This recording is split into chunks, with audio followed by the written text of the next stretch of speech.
मैंने घर पे मार्क लगा दिया है। अब घर का सारा माल सिर्फ अपना।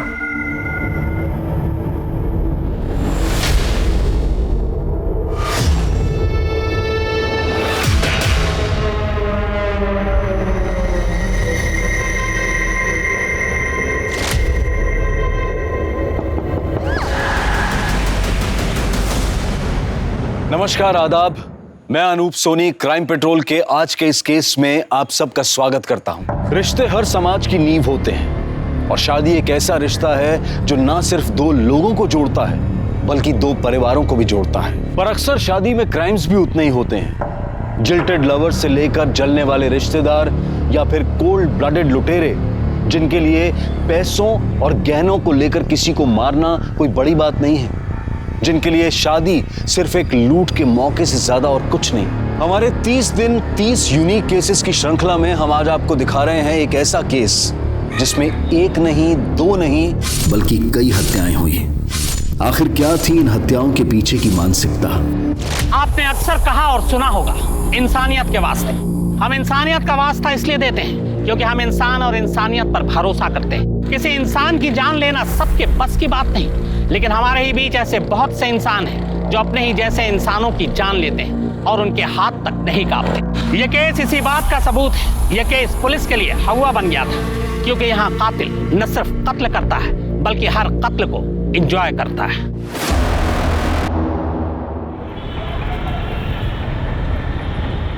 अंकल मेरी बात तो सुनिए, मैं क्या बोल रहा हूँ। मेरी बात तो सुन लीजिए। पापा मैंने इसे यहाँ बुलाया था, छोड़ो छोड़ो। अंदर लेके जा इसको। और सुन, साक्षी की शादी वहीं होगी जहाँ हम तय करेंगे। मेरे पूरे खानदान में किसी ने आज तक लव मैरिज नहीं किया, ना आगे कोई करेगा। अंकल क्या बुराई है प्यार करने में, आप मुझे ये बताइए। मैं प्यार करता हूँ साक्षी से, शादी करना चाहता हूँ, बहुत खुश रहूंगा। निकल जा यहाँ से। अरेंज मैरिज करवाना चाहते हो ना, करवाओ। अरे ये सब पैतरे हैं माँ बाप के, अपनी बातें बच्चों में थोप लेगा। अरे प्यार बिना काहे की शादी, निकल यहाँ से, निकल जाओ।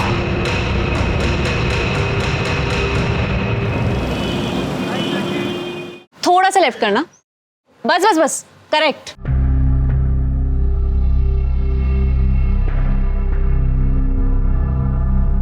निया, ये सब क्या है? मैंने कहा था ना कैफे का लोगो मत बदलना। अरे हमारे पुराने कैफे के लोगों से सब हमें जानते थे। अरे वो पहचान थी हमारी।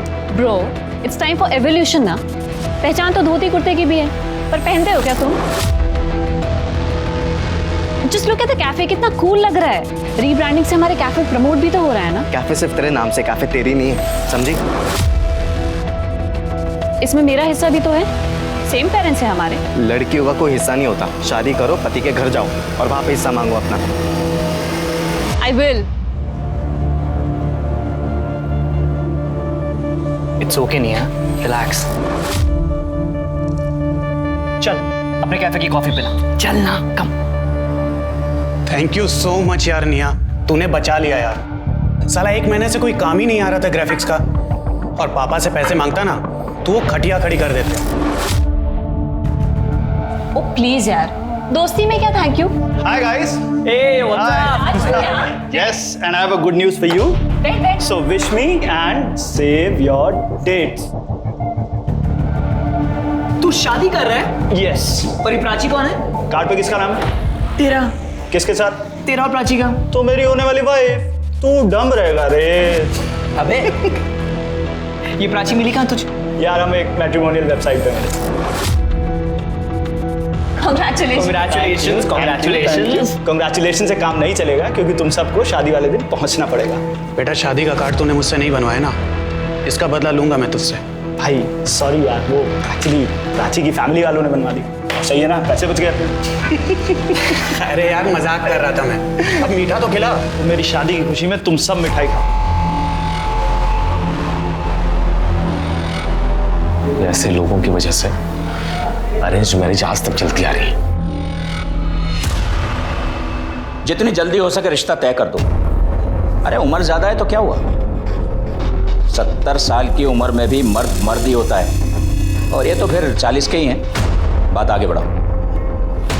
पापा, आप ऐसे नहीं कर सकते।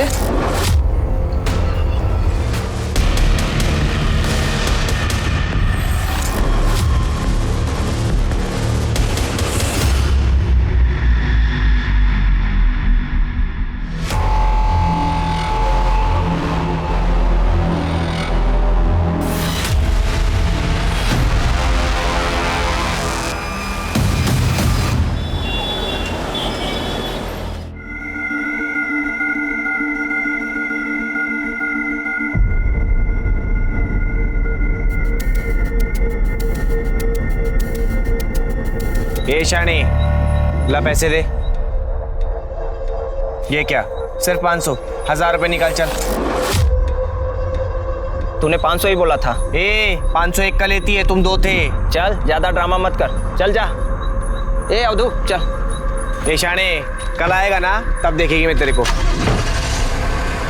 अरे जान दे कमली, ये तो इनका रोज रोज का नाटक है। चल कम से कम 500 तो मिले ना। कई बार ये 500 भी अपने को नसीब नहीं होते। बहुत हो गया, पड़ोस वाले मोहल्ले में गोद भराई की रस्म चल रही है। अरे पर वो एरिया तो मल्लिका का है ना। और वैसे भी हम तो नकली किन्नर हैं। अरे तेल लेने का ही मल्लिका। अब जो करेगी ना, ये कमली करेगी।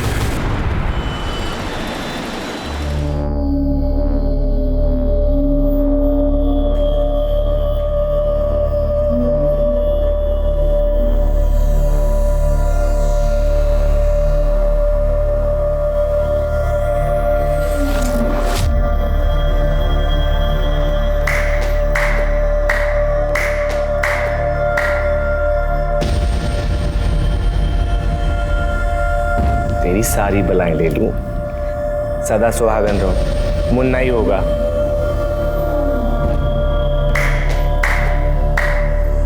ए सेठ, किन्नर की दुआ कभी खाली नहीं जाती। घर में बेटा ही होगा, वो भी स्वस्थ। ला, अब हमारा मुंह मीठा करा और पर्स भी भारी।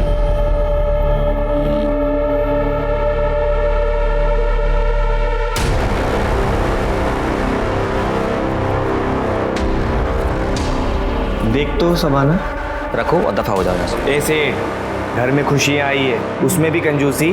तुझे बोला ना ये रख और दफा हो यहाँ से, चलो। 1000 रुपए तो दे, 500 रुपए बचा के करोड़पति बन जाएगा क्या? तू जाता है या मैं चप्पल निकालूं?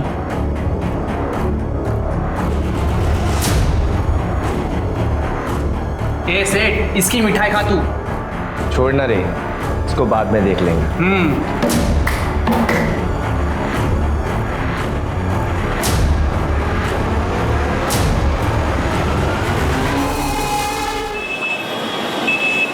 देखो पारुल, तुम एक नहीं 10 काम वाली बाई रख लो, मुझे क्या एतराज हो सकता है? आपको क्यों एतराज होगा? मैं यहाँ पे बाई ढूंढती हूँ और आप उसे 1 महीने में चलती कर देते हो। देखो पारुल, जिंदगी नर्क बना दी इस आदमी ने। 5वीं बाई भी काम छोड़ के चली गई है इनकी वजह से। क्या इनकी वजह से? तुमने देखा नहीं चोरी की थी उसने? ताई जी के पर्स में से पैसे निकाले। कोई बाई चोरी करती है, कोई इन पे बुरी नजर डालती है। आज 500 रुपए के लिए उस किन्नर की बद्दुआ ले ली। एक तो नौकरी छोड़ के बैठे पता नहीं क्या करते रहते हैं। खुद की बीवी तो डिवोर्स करके भाग गई है और सारा दिन घर पे पड़े रहते हैं। विशाल, मैंने तय कर लिया है, मेरा बच्चा इस माहौल में बड़ा नहीं होगा। मुझे अलग होना है। या तो तुम नया घर लो या तो इस आदमी को यहाँ से निकालो, वरना मैं चली जाऊंगी। पारुल, देखे तूने तेवर इसके? भैया इस घर में वही होगा जो पारुल चाहती है, नहीं तो आप अपना इंतजाम कर लीजिए। क्या?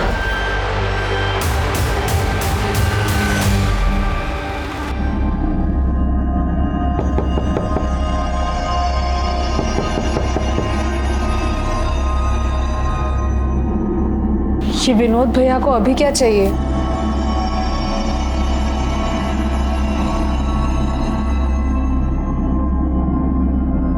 क्या भैया?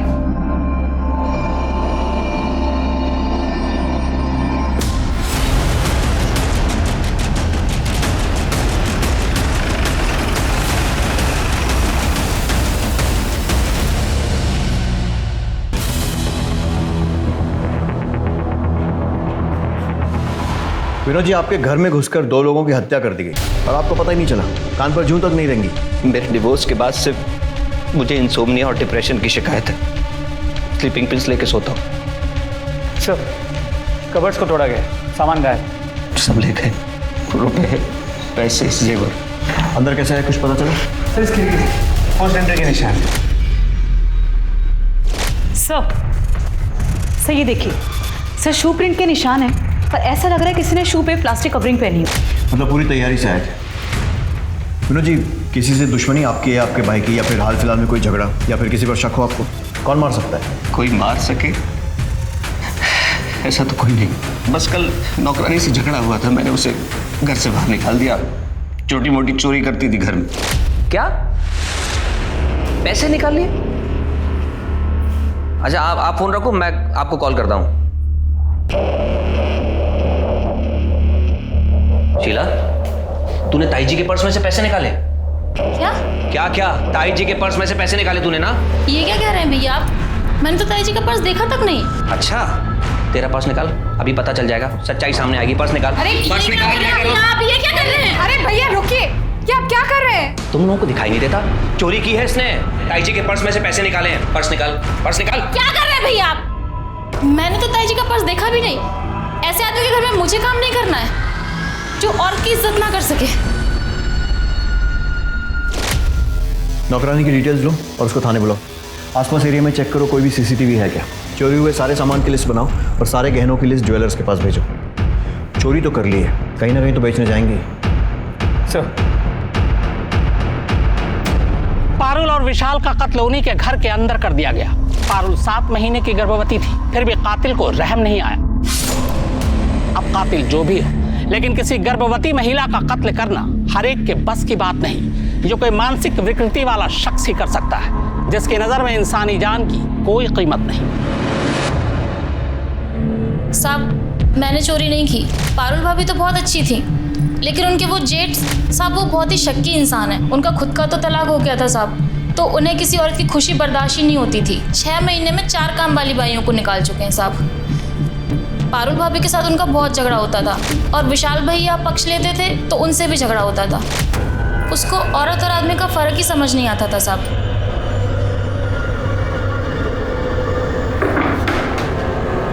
भाभी, ये भैया मुझे ऐसे घूर घूर के देखेंगे तो मैं काम कैसे करूंगी? मैं भी एक औरत हूँ। अरे वो तुझे औरत है इसलिए घूर के नहीं देखते हैं, वो बहुत शक्की इंसान है। उन्हें तो लगता है कि मैं भी विशाल के पर्स से पैसे चोरी करती हूँ, मुझे भी ऐसे ही घूर के देखते हैं। ये सही है, उसने तेरी चोरी पकड़ी तो तूने उल्टा उस पर ही इल्जाम लगा दिया। नहीं साहब, मैं 10 घर का काम करती हूँ साहब। 15-20 हज़ार रुपये कमा लेती हूँ। 500 रुपये चुरा के पूरे मोहल्ले में बदनाम हो जाऊंगी साहब। मैं बेवकूफ़ थोड़ी हूँ साहब। ठीक है, जाओ। और सुनो, बिना बताए शहर छोड़कर मत जाना। जी साहब। कहीं ऐसा तो नहीं है कि इस विनोद ने ही मर्डर किया और उसके बाद लूटपाट का एंगल दे दियो। इस विनोद पे नजर रखो, अगर इसने ये किया है तो बाकी एविडेंस से तो कोई फायदा नहीं होगा, फिंगरप्रिंट्स, मोबाइल रिकॉर्ड्स, लेकिन वो गहनों को ठिकाने लगाने की कोशिश करेगा। अगर इसी ने किया है तो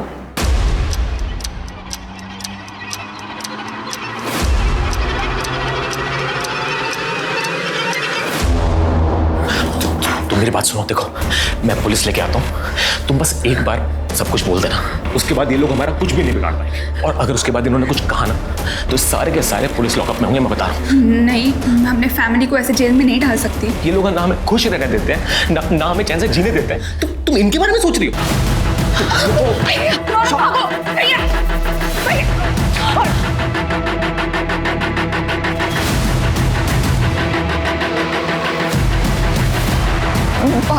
शकुन, इसे बांध के रख। नहीं पापा। आज के बाद इसे घर से निकलने मत देना।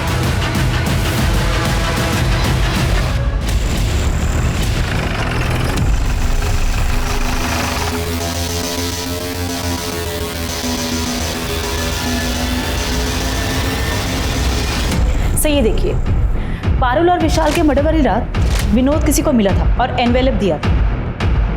पता करो ये कौन है। सर,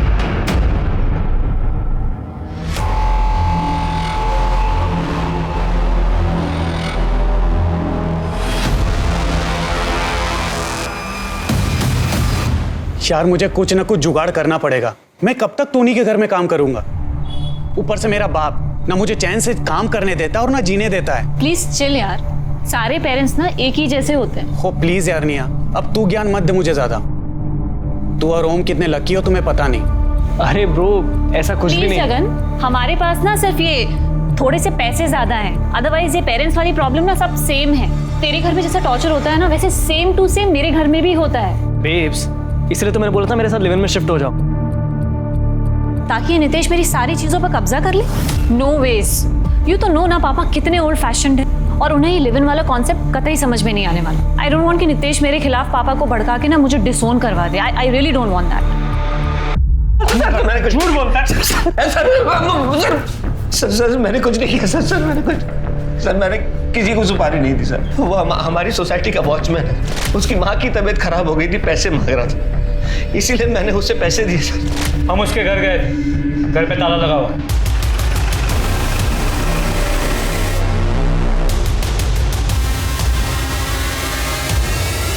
अपने गाँव गया होगा ना, मैंने पैसे इलाज के लिए दिए थे। कोई इलाज के पैसे नहीं थे, सुपारी दी थी अपने भाई और उसकी बीवी को मरवाने के लिए। सच बोला? नहीं सर, मैंने पैसे उधार में ही दिए थे और कुछ भी नहीं। तोड़ो इसको, और तब तक तोड़ो जब तक कि सच नहीं बोलता है। और उस वॉचमैन को ढूंढो।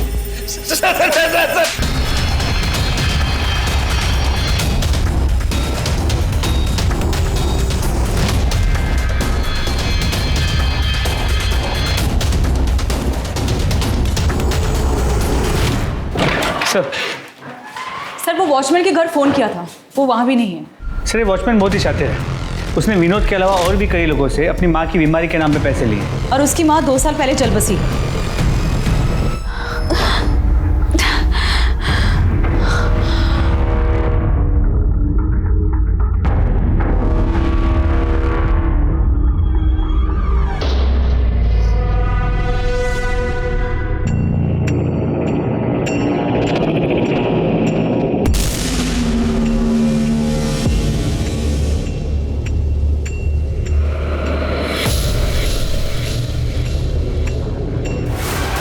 साक्षी, साक्षी, साक्षी, रुको, साक्षी।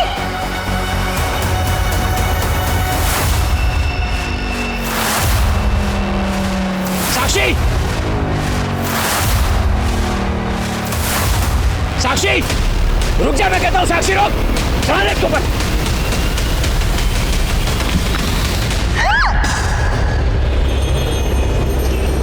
यार तुम्हारे हाथ में तो जादू है, क्या टेस्टी खाना बनाया तुमने यार। सच बताऊं तो आज अपने दोस्तों से इतने टाइम बाद मिलकर बहुत अच्छा लगा। हाँ। कॉलेज से ज्यादा। वो निया स्वीट है, बट वो थोड़ा नकचड़ा है।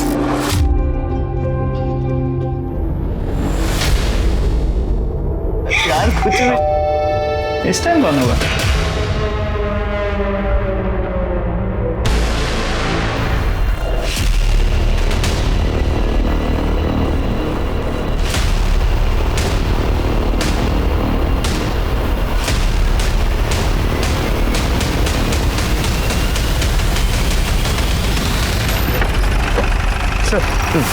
ये सफाई वाला उस पर कचरा लेने आया था, दरवाजा खुला था, उसने खून देख के हमें कॉल की।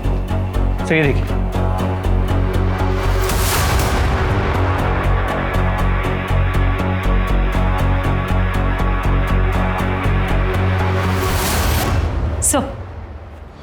सर ये देखिए जूतों के निशान। ऐसे लग रहा है जैसे कि जूतों पर किसी ने प्लास्टिक कवर पहना। सर ये उसी तरीके के जूतों के निशान है जो कि विशाल और पारुल मर्डर केस में थे। और सर एक और बात, यहाँ भी चोरी हुई है। एक काम करो, आस पड़ोस में पूछताछ करो। आजू बाजू के एरिया में कोई भी सीसीटीवी फुटेज मिलता है, चेक करो। फैमिली को बुलवाओ और चोरी हुए सामान की लिस्ट बनाओ। और ये भी पता करो कि वो वॉचमैन कहीं वापस शहर में तो नहीं आ गए। जी सर। विश्राम, ऐसे ही निशान पारुल के घर के दरवाजे पर भी था, चेक करो। जी सर। देख, हमें पता चला कि तू नौकरी छोड़ के घर पे बैठा था, घर में सिर्फ पारुल और विशाल की चलती, इसीलिए तूने उन्हें मरवा दिया। अब ये बता कि किससे और कैसे? सर मैंने किसी को नहीं मरवाया। देख, 2 और लोगों का मर्डर हुआ है। अगर सच सच बोलेगा तो तेरी सजा कम करवा सकते हैं। सर मैं हाथ जोड़ता हूँ सर, मैं आपसे पहले भी कह चुका हूँ, मैंने किसी को नहीं मरवाया। मानता हूँ मैं उनसे चढ़ता था, लेकिन थे तो वो मेरा परिवार। अब आप बता रहे हो एक घटना फिर से घट गई, तो मैं तो बेकसूर हुआ ना सर। सर राज के घर वाले आए। नए घर में शिफ्ट हुआ था सर, कल सत्यनारायण की पूजा रखी थी, हम भी वहां पर थे। दोपहर का खाना खाकर हम दोनों निकल गए थे सर, क्योंकि उसने अपने दोस्तों के साथ एक पार्टी रखी थी। आप जानते हैं उन दोस्तों को? जी सर।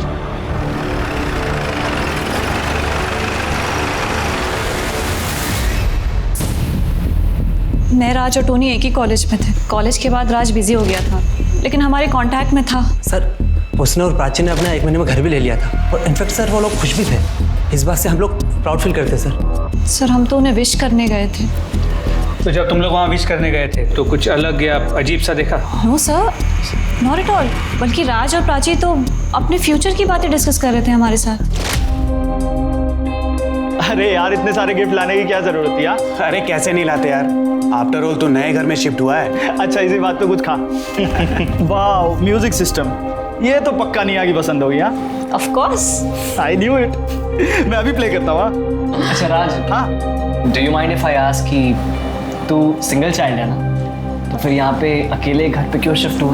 वेल, हमें भी तो अपनी प्राइवेसी चाहिए ना, हम भी थोड़ा लाइफ एंजॉय करना चाहते हैं और फिर हम बेबी भी प्लान कर रहे हैं। तो व्हाट यार, अभी तो शादी हुई है, इतनी जल्दी क्या है बच्चे की? ओ मॉडर्निटी की देवी। यार तुम लोगों का ना मुझे सीरियसली कुछ समझ में नहीं आता है। छोड़ो यार, लेट्स हैव सम फन।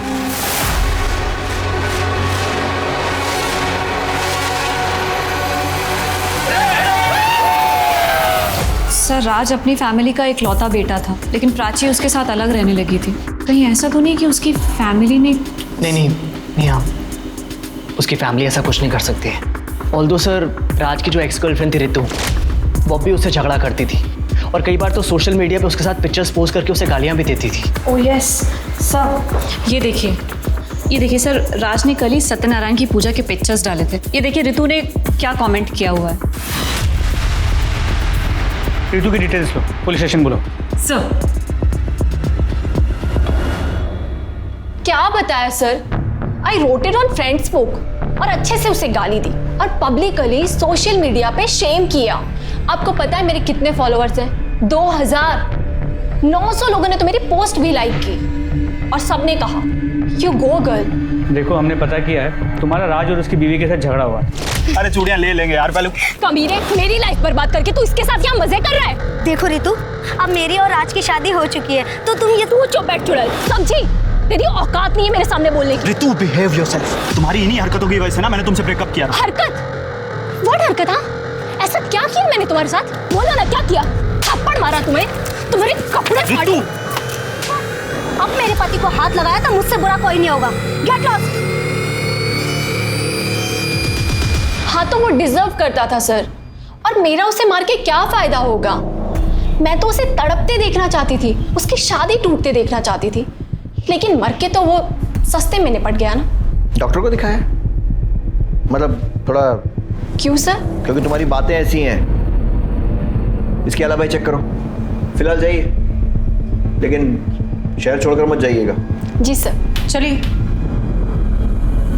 ये क्या करती है सोशल मीडिया ने आजकल के बच्चों का? मेरा बेटा भी पूरे समय फोन पे चिपका रहता है। अरे कितनी बचकानी बातें करती है। लेकिन सर क्या ये मर्डर कर सकती? लगता तो नहीं है, उस पर नजर रखो। ये कॉल रिकॉर्ड चेक करो, पता करो इसने किसी शेडी आदमी से कांटेक्ट किया है या फिर किसी को हायर किया है। ऐसा करो, विनोद का सोशल मीडिया भी चेक करो, कहीं ये लोग ऑनलाइन तो लोगों को हायर नहीं कर रहे। अच्छा, बाकी के सीसीटीवी फुटेज आए? सर राज के घर के पास एक बैंक के एटीएम का सीसीटीवी फुटेज मिला, उसे क्रॉस चेक कर रहे हैं। और ज्वेलर से कोई इन्फॉर्मेशन? सर अब तक कुछ नहीं सर। मोस्ट प्रोबेबली ये ज्वेलरी शहर के बाहर बेची गई होगी। एक और शादीशुदा जोड़े का कत्ल हो गया। शुरुआती जांच के हिसाब से यह केस भी विशाल और पारुल के मर्डर केस जैसा है। यहाँ पुलिस की तहकीकात पर भी कई सवाल खड़े होते हैं। क्या पुलिस ने जल्दबाजी में केस बंद करने के चक्कर में कहीं विनोद को गलत तो नहीं फंसा दिया? और क्या पुलिस अगर इस मामले की कई एंगल से जांच करती तो राज और प्राची की जान बच सकती थी? जांच के दौरान एक अजीब बात सामने आई।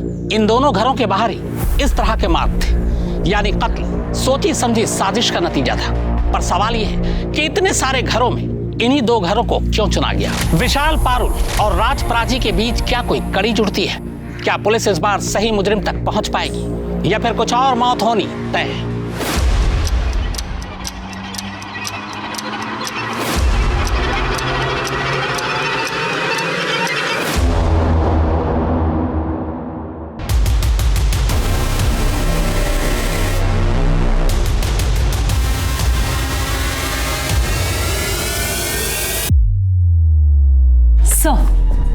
सर ये देखिए, पहली रॉबरी में कोई भी बाइक पर नहीं आया, पर दूसरी रॉबरी के वक्त राज और प्राची के घर 2 लोग बाइक पर गए थे। वो राज के घर की तरफ गए और 20-25 मिनट के बाद वहां से निकल गए। मतलब ये हो सकता है कि शायद पहली रॉबरी के बाद जो पैसा आया उससे बाइक खरीद ली। सर हो सकता है, क्योंकि बाइक पुरानी है और नंबर प्लेट भी नहीं। और ये देखिए सर, राज के घर किन्नरों ने मार्क छोड़ा जो कि पारुल के घर पर मिला था, और वो लोग दोनों के घरों में गए। गोद भराई वाले दिन और पूजा के टाइम। मतलब ये हो सकता है कि ये लोग शादी पूजा वाले घरों में सुबह मांगने के बहाने घुसते होंगे, तो उसके बाद वहाँ पर छानबीन करते होंगे और फिर शाम को या रात को ये या फिर इनके साथी लूटपाट करते होंगे। हाँ सर, क्योंकि ऐसे वक्त पर लोगों के घरों में गहने पड़े होते हैं और जो कि बैंक में भी होते हैं वो भी निकाल लेते हैं। पता करो ये किन्नर कौन है और लेकर आओ थाने। सर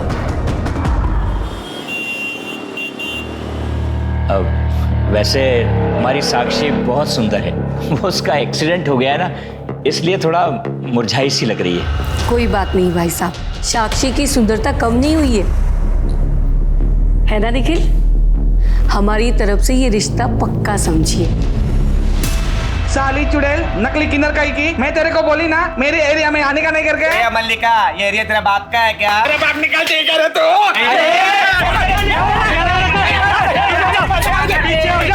पीछे हो जाओ, पीछे हो जाओ, पीछे हो जाओ। साहब इसको अरेस्ट करो, बहुत बड़ी क्रिमिनल है। तुम्हें बड़ा पता है? और नहीं तो क्या साहब, मेरे एरिया में डाका डालेगी तो मुझे पता चलेगा ही ना। ज्यादा शातिर मत बनो। क्या हो यहाँ से? बैंक लेन भी दीजिए। क्या हो यहाँ से? कमली तुमसे बात करनी है। बोलो ना साहब। तुम लोग क्या कर रहे हो? जाओ। ये दोनों मेरे साथ। साहब हम हमारी कमली को छोड़ के कहीं नहीं जाएंगे।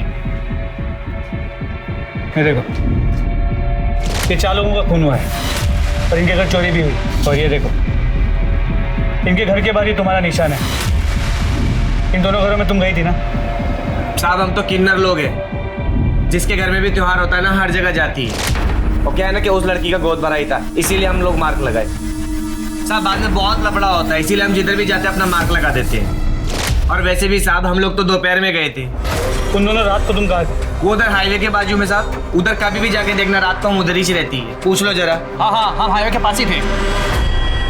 1 मिनट, इसका क्या मतलब है कि शादी में जो पैसे लगेंगे वो तेरा हिस्सा है एंड ऑल? यही होता है और यही हमारी रीत है। बट ये लीगली सही नहीं है पापा। मुझे आपके कुछ लाख रुपए नहीं चाहिए, मुझे बिजनेस में पार्टिसिपेट करना है। पापा, बिजनेस संभालने के लिए मैं हूं ना। पर मैं भाई से बेटर हूँ पापा, आपको पता है। निया, पापा प्लीज प्लीज पापा। ओके, तो एक डील करते हैं ना? अच्छा हाउ अबाउट 1 महीना भाई बिजनेस संभाले और 1 महीना मैं संभालूं, फिर देखते हैं कि कौन बेटर है। प्लीज पापा, अपनी बेटी को एक मौका तो दे सकते हैं ना? अच्छा ठीक है। पर पापा कैसी बातें कर रही है ये? पापा धंधे में थोड़ी ना ये सब चलता है। बस 1 महीने की तो बात है।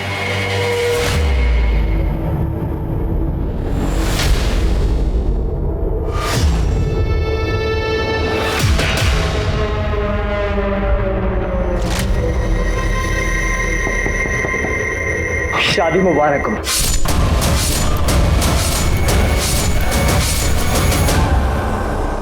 सर पोस्टमार्टम और फोरेंसिक रिपोर्ट पारुल और विशाल के केस जैसी, धारदार चाकू से वार किया गया। घर में ना कोई डीएनए मिला है, ना किसी भी तरह के प्रिंट्स। हैं कौन ये लोग? हवा में से आते हैं और हवा में गायब हो जाते हैं। शुरू से शुरू करते हैं। पारुल के घर इन क्रिमिनल्स ने खिड़की से फोर्स एंट्री की थी, जबकि राज के घर ये लोग सामने के दरवाजे से घुसे थे। जी सर, राज के घर पे कोई फोर्स एंट्री का निशान नहीं था। मतलब ये हो सकता है कि कोई जान पहचान वाला आदमी था। तो या फिर ये भी हो सकता है कि राज के घर में किसी ने मदद मांगने के लिए नॉक किया और राज ने बिना कुछ सोचे दरवाजा खोल दिया। पॉसिबल है। और वैसे भी अगर तैयारी से आओ तो 2 लोगों को मारकर लूटने में ज्यादा मुश्किल नहीं होती। राज के घर के आसपास हमें 2 सस्पेक्ट बाइक पर दिखे, लेकिन पारुल के घर के आसपास हमें कोई सस्पेक्ट नहीं दिखा, ना आते हुए ना जाते हुए। सर हो सकता है वो बाइक पर आए ना हो, इसलिए हमें मिस कर दिया हो, वो पैदल आए हों। Good point. ऐसा करो, मर्डर के 1 दिन पहले और 1 दिन बाद का सारा सीसीटीवी फुटेज फिर से चेक करो। सर चोरी के सामान बेचने की कोई इन्फॉर्मेशन? नहीं सर, अपने एरिया में कुछ नहीं मिला। मैंने फोटोज को बाकी के पुलिस स्टेशन में सर्कुलेट कर दिया, शायद किसी और शहर में बेचा गया हो। ठीक है। इस तरह की लूट और किलिंग की वारदातें शहर के अलग अलग इलाकों और घरों में हुई थी, लेकिन पुलिस की सस्पेक्ट लिस्ट में एक भी ठोस नाम सामने नहीं आ रहा था। ये किसी प्रोफेशनल क्रिमिनल्स का गैंग लग रहा था। ये लुटेरे इतने शातिर थे कि इन्होंने अपने खिलाफ कोई सबूत नहीं छोड़ा था। ये निया बहुत तेज बन रही है, इसका फेल होना बहुत जरूरी है। अगर मेरे होते हुए भी पापा ने बिजनेस निया के हाथ में दे दिया तो फिर मेरी क्या इज्जत रह जाएगी?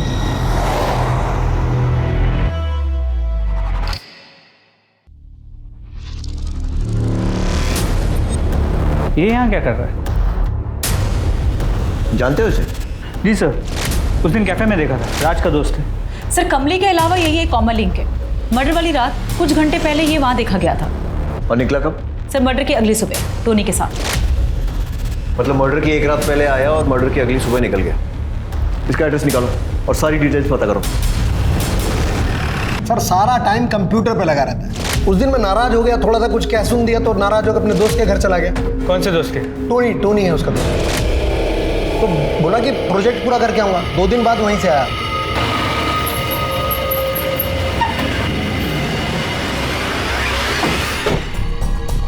टोनी डिसोजा। जी सर। तुम जगन के दोस्त हो? हाँ सर।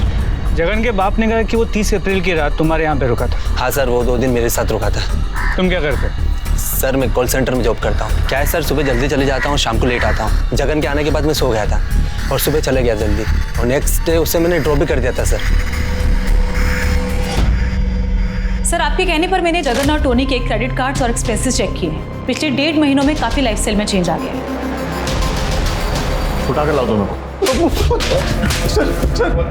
सर मैंने कुछ नहीं किया।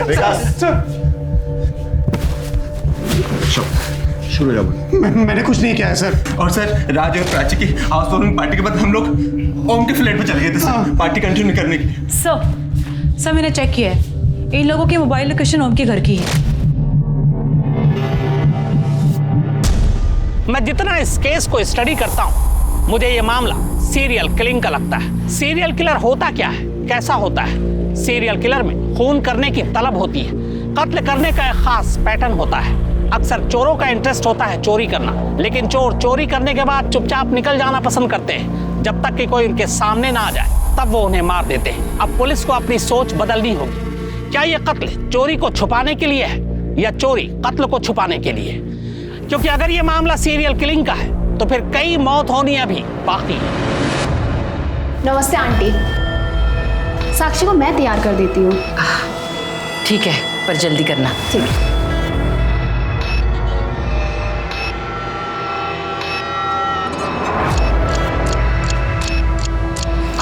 ये ले, रौनक से बात कर। हेलो रौनक। देखो साक्षी, मुझे सब पता है वहाँ क्या चल रहा है। मैंने सब अरेंज कर लिया है। तुम बस आज कुछ भी करके रेलवे स्टेशन पहुंच जाओ, बाकी सब मैं देख लूंगा। 11:30 बजे तक वहां पहुंच जाना। सब ठीक है साक्षी?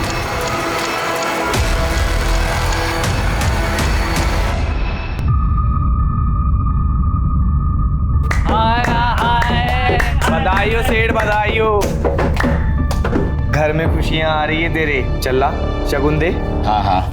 तेरी बेटी सदा सुहागन रहे। ये हुई ना बात।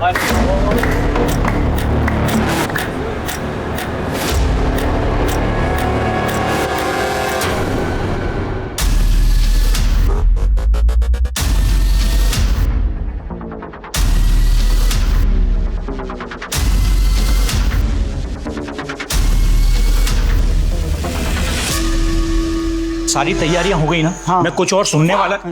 ए, कौन है वहाँ? ये पकड़ इसको, पकड़।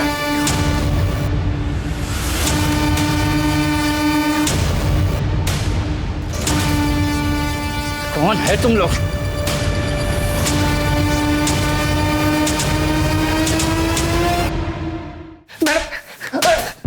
बहुत नाक में दम किया तुम लोगों ने। इतनी मर्डर और चोरियां? मैडम हम दोनों सच कह रही है, हमने कुछ नहीं किया। तो उस घर में क्या शादी के लड्डू खाने गए थे आधी रात को? मैडम वो तो हम उस लड़की को भगाने। 1 मिनट, लड़की को भगाने? वो साहब। कितना अच्छा मुख है तेरा, जी करता है तेरी सारी बलाएं। ये लोग मेरी शादी जबरदस्ती कर रहे हैं। मुझे आज रात यहाँ से भागना है, प्लीज मेरी मदद कर दो। मतलब उस लड़की की जबरदस्ती शादी हो रही है? जी साहब। साक्षी को फोन लगाओ। सर नहीं सर, मेरी शादी मेरी मर्जी से ही हो रही है। वो कमली आपसे झूठ बोल रही है। ठीक है।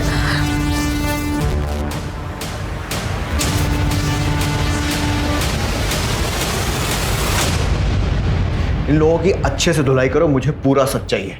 साहब सच करें, साहब सच करें।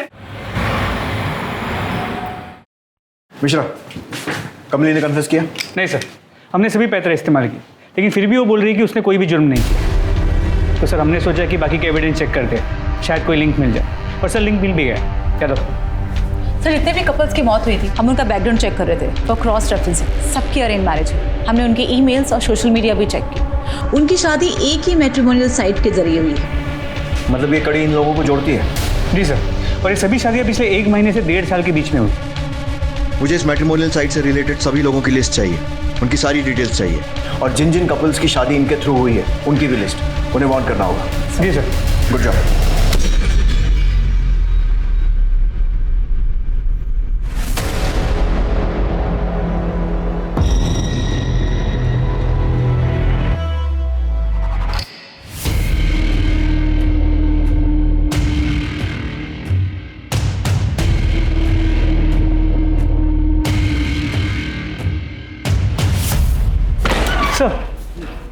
सर टोनी डिसोजा, पारुल का पड़ोसी और राज का दोस्त। ये उसी कंपनी में काम करता है जो विवाह केंद्र का वेबसाइट मैनेज करती है। और इस टोनी ने आज ही साक्षी और निखिल का अकाउंट भी एक्सेस किया है। ये साक्षी वही लड़की है ना जिसके यहाँ वो किन्नर चोरी करने गए?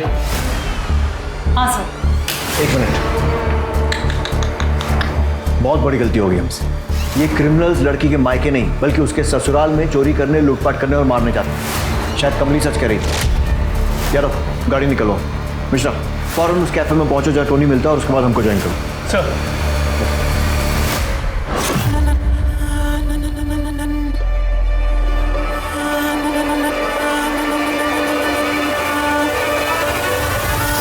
और इसीलिए मुझे ये शादी करनी पड़ी।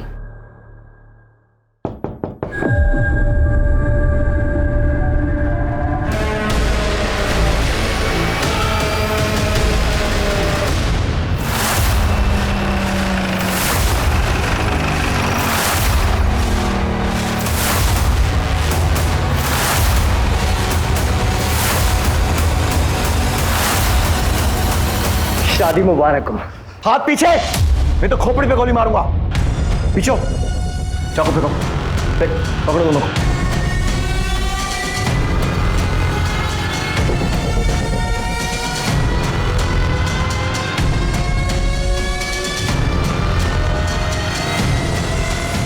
बहुत परेशान किया तुम दोनों, बहुत स्मार्ट गेम खेला तुम लोगों ने, कोई गलती नहीं।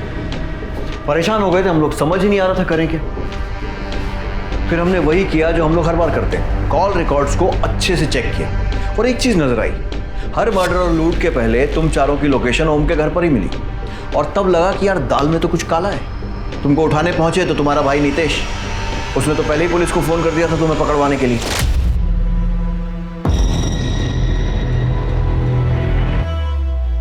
मिल गया निया को फंसाने का तरीका। निया और टोनी का है? सर टोनी का तो पता नहीं, लेकिन मुझे पता है निया कहाँ पर है।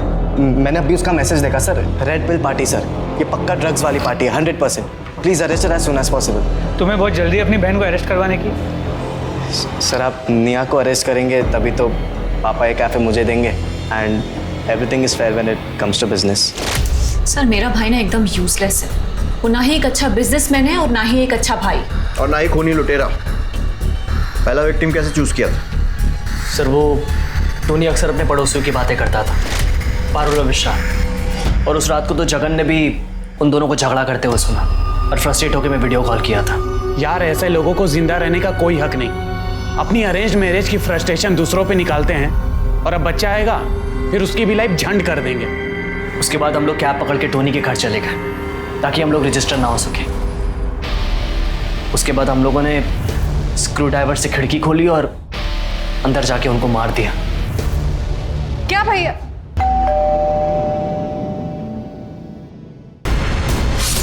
कौन अकेले रहता है और किसके पास कितनी सिक्योरिटी। अगर हमें ऐसा लगता था कि हम दोनों उस चीज को हैंडल नहीं कर पाएंगे तो टोनी और जगन को अपने साथ लेते थे। मर्डर करने के बाद हम वो कपड़े और ग्लव्स जगन को देते थे और वो उसे डिस्पोज करता था। उसके पापा म्यूनिसिपल डिपार्टमेंट में काम करते हैं। हमें मज़ा आने लगा और टोनी और जगन की पैसे की प्रॉब्लम सॉल्व होने लगी थी। So basically a win win situation for us. और जिन बेचारों को मारा उनकी फैमिली के लॉस का क्या, उसके बारे में सोचा कभी? अभी बताओ उन बेचारों को क्यों मारा? तुम्हें तो पैसों की कमी भी नहीं थी ना? सर ये मेरा प्लान था, मुझे शादी नहीं करनी थी, लेकिन ज़बरदस्ती मेरे पेरेंट्स ने मेरी अरेंज मैरिज करवा दी थी और शादी के अगले दिन ही लड़की अपने आशिक के साथ भाग गई थी। उसके बाद से मुझे नफरत हो गई थी अरेंज मैरिज से, खास करके उन लोगों से जो रिलेशनशिप में होने के बाद अपने पेरेंट्स के प्रेशर में आके अरेंज मैरिज करते। फट्टू होते ऐसे लोग साले। और मुझे प्रॉब्लम थी बच्चों के क्रेज से। अरे पॉपुलेशन इतनी बढ़ रही है सर, मतलब अगर प्यार नहीं है तो शादी करके बच्चे पैदा करने का क्या फायदा। और ये पेरेंट्स, इनके साथ जो जबरदस्ती हुई ये अपने बच्चों के साथ भी वही करते हैं। For what? किस लिए? ऐसे बढ़ाएंगे अपने वंश का नाम? बहुत क्रांतिकारी विचार हैं तुम लोगों के, और मेरे हिसाब से आपके आगे आने वाले कुछ साल जेल में बीतने वाले। सीरियल किलर को पकड़ना इतना मुश्किल क्यों है? मैंने अपने करियर में कई सीरियल किलर से मुलाकात की और बात की, और जो चीजें समझ में आई वो ये है कि एक तो सीरियल किलर हमारे आसपास होता जरूर है, पर शक की कोई गुंजाइश नहीं छोड़ता, बेहद लो प्रोफाइल रहता है, उसका टारगेट बहुत साफ होता है, वो हमारे आसपास होते हैं, हमारे बीच में होते हैं, लेकिन कभी भी शक की कोई गुंजाइश नहीं छोड़ते। और यही वजह है कि दुनिया की कोई भी पुलिस हो, सीरियल किलर को पकड़ना उनके लिए सबसे मुश्किल होता है। अब मैं अनूप सोनी आपसे विदा लेता हूं, फिर मुलाकात होगी क्राइम पेट्रोल सतर्क में एक और नए केस के साथ और उस पर हमारे एक्सपर्ट के विश्लेषण के साथ। तब तक अपना और अपने परिवार का ख्याल रखें, सतर्क रहें, सुरक्षित रहें और देखते रहें क्राइम पेट्रोल सतर्क। जय हिंद। इस तरह के और भी एपिसोड देखने के लिए हमारे चैनल को सब्सक्राइब करें और बेल आइकन दबाना ना भूलें।